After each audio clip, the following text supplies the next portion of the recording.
Hello and welcome to another edition of Cooper's Corner. Today we are going to talk about reporting. It is not that far away, especially this year. They seem to be doing it quite early, so you might want to start thinking about it soon.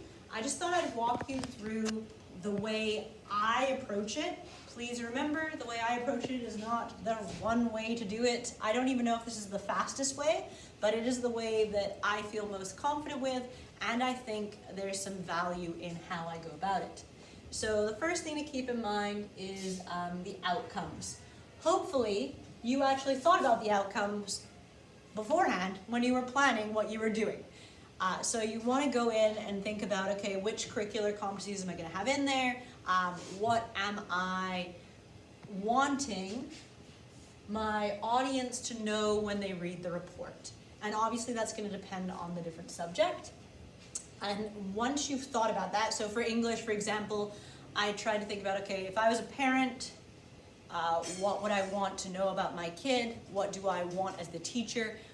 And for the student, for them to sort of be sharing out, this is where they're at. So I thought I should have something about reading, something about writing, something about oral speaking. When we think about the general comment, I'm thinking more things related to work habits. So I talk a little bit, I'll show you more of that in a minute. But anyhow, you have to have those ideas in mind, because then I kind of work backwards and I create reflections for the students to fill in. So I tell the kids they are essentially writing their own report cards for me. Please note, it's not that simple. Once they fill in these reflections, the part I like the best is the conferencing. And do note, this takes a while, especially in grade 6. I'll do the math reflection in a math class. I'll do the socials reflection in my socials and break it up. I find by the time I do this with the kids in grade 7, they're so familiar with the sort of structure of the reflections and how that works. I can give them 3 at a time. They kind of whip through it. They know what to self-assess. They know they're more conscious of themselves and their abilities.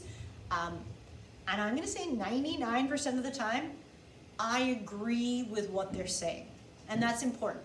When they come up and they conference with me, I don't just put what they have. We look at what they've said together, and if I disagree, I tell them, and I tell them why. It's a chance for us to talk about, to celebrate some awesome things, to notice some growth together, but also to recognize in a one-on-one conference, what are some things they could work on that we haven't really had an opportunity to discuss beforehand. And then you're just inputting it into the reports. So let me jump quickly to, so here is one of my reflections. So for me, career ed, I say to the kids, is one of the most important classes. And these are the things I'm really looking for in their career ed. I know Mr. Briscoe's done some goal setting, so I might have to adjust this slightly with our students for career ed, but I have them recognize in themselves, are they respectful and able to behave appropriately in their school community? You always, usually, sometimes never.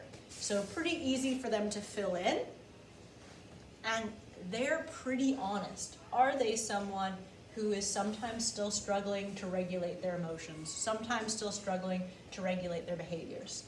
I have them fill in those guiding questions, and then I have them circle based on what they've set up here.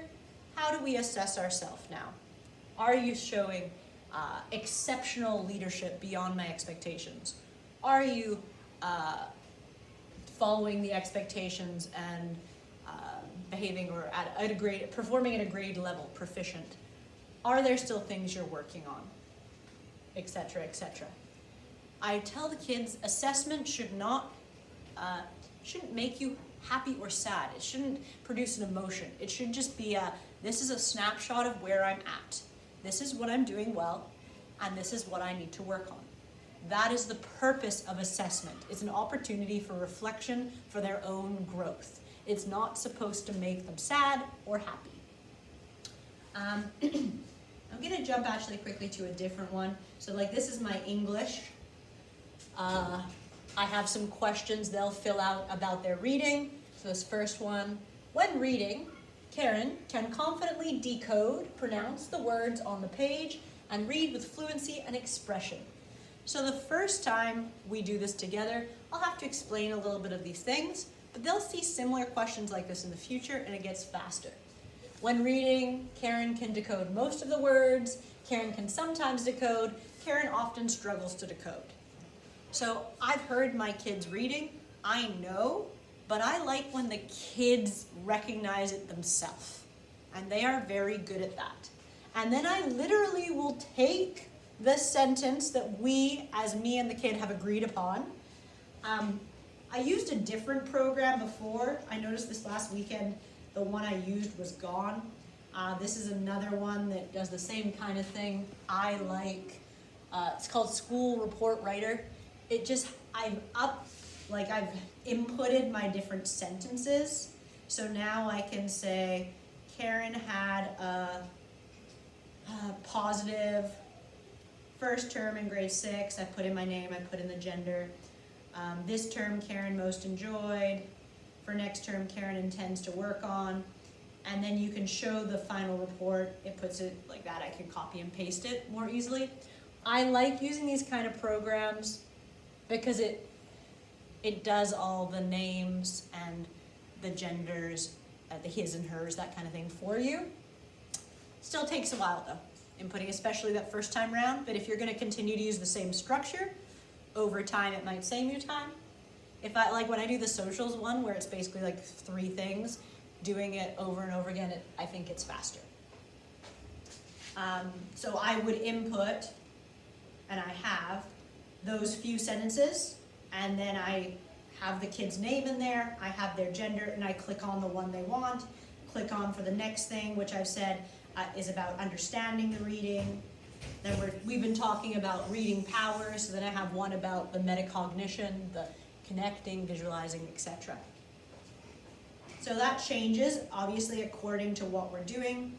Writing, something about oral speaking, I think I had down there to title it.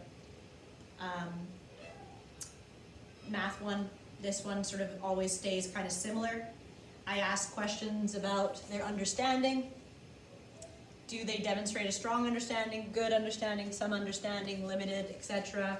I ask about their confidence, about their basic facts, so really getting them to acknowledge, yeah, I'm good at my addition facts and my subtraction, but not my multiplication or my division.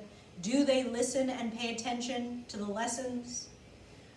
Do they participate in the partner activities? Do they remember to get their math tools? These are all things I've decided I care about and make a difference to their overall assessment. And then I have them decide. So based on all these things, are you developing? This is what developing looks like. Are you proficient? This is what proficient looks like. Extending and emerging, we kind of talk about that one-on-one. There are some kids in my math that they are aware, I'm aware, they are beyond my expectations. They're doing things that exceed. And very few emerging. Again, that's sort of a conversation we have. Most kids fall under these 2 categories. Just jumping back to that general one. This one's a little bit more fill in the blank, and that you saw in the program I was showing you. I have them write the general comment. I used to find I would sit there at the blank screen and be like, I don't know what to say. So now I have some ideas. Karen had a term, something they enjoyed. Remembering the sandwich again, right? Starting with something positive, something they were proud of, something they're working on. And then for the general, it's more the work habits. What are other things I care about? How do they want to be described? Regards their peer interactions, how are they getting on with their peers? Are they following the expectations? Are they using their class time? Are they contributing, raising their hands? Are they asking for help? Are they always putting in their best effort? Are they absent a large amount to the point that they're missing some of the learning? So those are the reflections.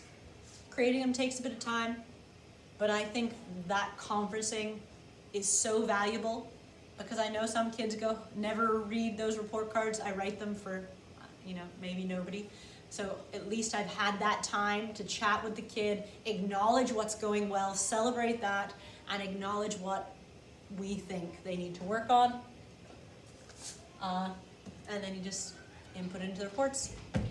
So that's how I do it. Feel free to come see me if you have any questions. Thank you.